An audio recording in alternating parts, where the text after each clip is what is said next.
I think this is a prime example of the devil's chickens coming back home to roost. You cried in front of me, you died in front of me. Okay, so in the words of Malcolm X, when JFK got shot, the chickens came home to roost. And if you're Travis Scott, it's perhaps the worst chicken you want to see come home to roost, because Pusha T is just straight up demonic. Now honestly, on first listen, that this kind of seemed out of nowhere, and not just for me, but for everyone. As far as people were concerned, Pusha T and Travis Scott had no beef, and some people even thought that this was directed at Kanye. But just so there wouldn't be any misconstruction going around, Pusha T clarified why he dissed Travis Scott. He's shameless. It all came from actually being in Paris. And just in case you thought he was not being for real, he doubled down. To come and interrupt the session, to do something backhanded and backbiting, and not for nothing, like, man, I didn't have to put my arm around you before.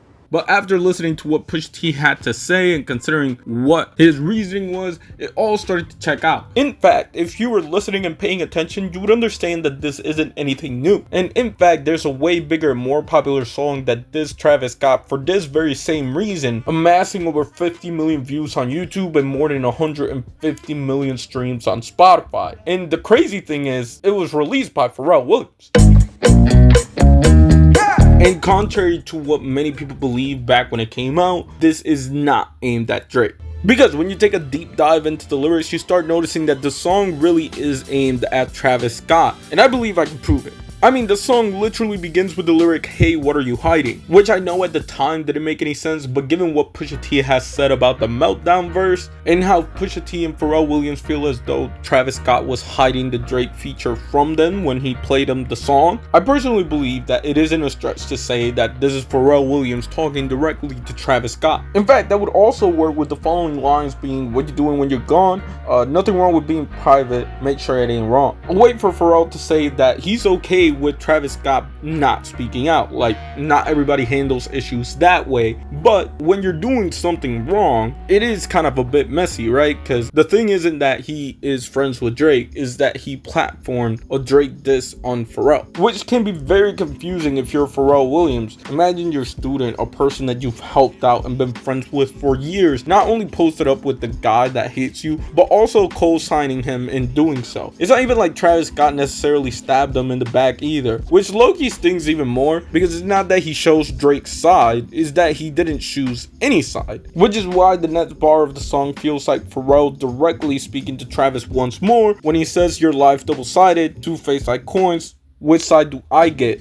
Which side are you on?" And of course, you could say that these are very vague lyrics that could apply to anybody. And honestly, to a certain point, I would agree. If it was just that, I wouldn't be making this video. But then I got to the pre-chorus and two lines hit me. The first bar that hit me was, "Why were you speeding up that hill until the brakes come off?" Which doesn't seem as vague as the other ones, right? It seems like a very direct and concrete thing to say. It's so specific that it almost seems random until you realize that Travis Scott was caught recklessly driving and speeding in Beverly Hills back in 2022. And though he was picking up his daughter wasn't in any emergency, making the speeding and recklessness of it all a mystery. And again, coming into this, I was 50-50 about whether or not Pharrell was dissing Travis or not, but this bar is so specific that the fact that it applies to Travis Scott, it's crazy. And if that's not enough, Pharrell follows that line by saying, "And someone saw you in a fight, am I right?" And you wouldn't believe what rapper got caught up in a fight just 3 weeks before the release of this song. But before we continue, do you remember that this Clips album was supposed to be released last year? Yeah, this Clips record was supposed to come out last year before DMG blocked its release. And with taking that into account, I think that this song was supposed to be a warning shot for what we got this week, and so be it. So be it, so be it.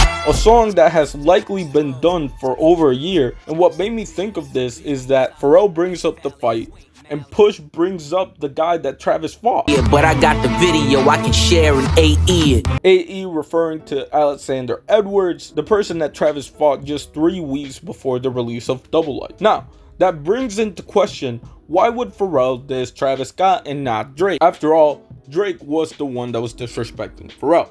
But before we get into that, I would appreciate it if you guys subscribe to the channel. I know this is annoying, but I gotta remind people, you know? And listen, if I gotta sell myself to you, pause. I always cover hot topics with a fresh angle that no one's talking about. So I think that's good enough for you to subscribe. Anyways, let's get back into it. You have to understand that Travis Scott has always credited Pharrell Williams as an inspiring factor in his life. and it's easy to understand how a producer slash rapper with a love for fashion finds Pharrell inspiring. After all, Pharrell was one of the leading factors in building the bridge between high fashion and hip hop, which has been the bag of Travis Scott ever since he got famous, basically. And when Travis made himself a name in hip hop, it was no surprise that Pharrell and Travis Scott found themselves connecting on a regular basis. Like, it was no surprise to see Pharrell Williams and Travis Scott work on Astroworld, for example. And it seemed like the two genuinely looked out for each other. For example, in 2019, when Pharrell hosted a festival, it was no surprise to see Travis Scott be one of the headliners. And at the same time, it was no surprise to see Pharrell Williams being one of the names listed for the Astroworld Festival. The 2019 one, not the bad one. So as Travis began to work on Utopia, it was safe to assume that Travis would have Pharrell on the record. And I mean, hey, look at that. There he was. Oh, and wait, is that Drake?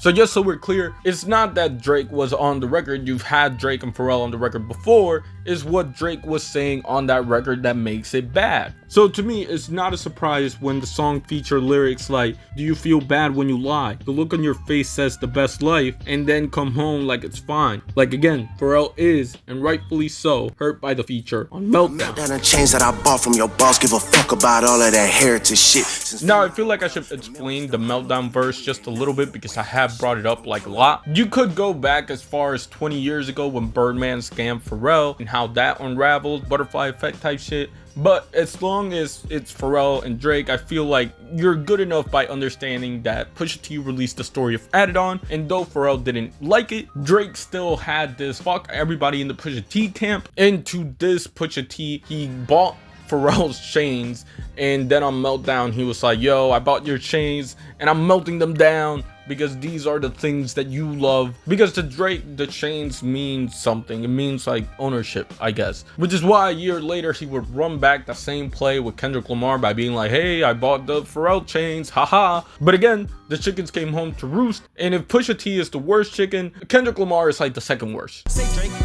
I hate you like I'm young. But yeah, that's the Meltdown verse. It's plain, basically. But I believe that Clips and Pharrell were willing to look past it as long as Travis apologized, or at least picked a side, which is why I believe this to be the warning shot. And if you don't believe me, the last bar literally goes as follows. You're running out of time. Don't you see that everything is on the line? So I'm sorry, but you have to choose a side. And when you head over to what Pusha T was saying on So Be It, it almost seems like it's reflecting or expanding on what Pharrell was saying on Double Life.